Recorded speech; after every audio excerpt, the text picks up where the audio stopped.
कैसे हैं आप सब। स्वागत है आप सबके SM2 लोगी चैनल पे। तो आज आप सबके बीच बहुत ही मजेदार झूमर गीत लेकर के आई हूँ, तो वीडियो के एंड तक बने रहिएगा। अगर चैनल पे नए हैं तो चैनल को सब्सक्राइब कर दीजिए, वीडियो को लाइक कर दीजिए और ज्यादा से ज्यादा शेयर कीजिए और बेल आइकन को प्रेस कर लीजिए ताकि जब भी वीडियो अपलोड करे तो नोटिफिकेशन आप सबको सबसे पहले मिले। भेज दिया लेटर कबूतर से बना मेरा आया स्कूटर से। भेज दिया लेटर कबूतर से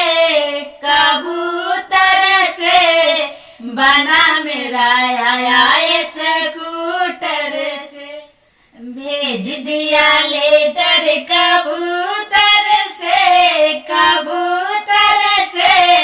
बना मेरा आया स्कूटर से। भेज दिया लेटर कबूतर से बना मेरा आया स्कूटर से। बना के मामी बड़ी रसीली छीन लिया लेटर कबूतर से बना मेरा आया स्कूटर से।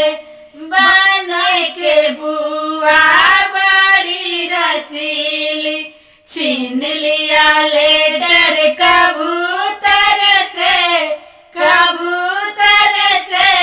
बना मेरा आया स्कूटर। कबूतरी बोले कबूतर से बना मेरा आया स्कूटर से। बना के दीदी बड़ी रसीली छीन लिया लेटर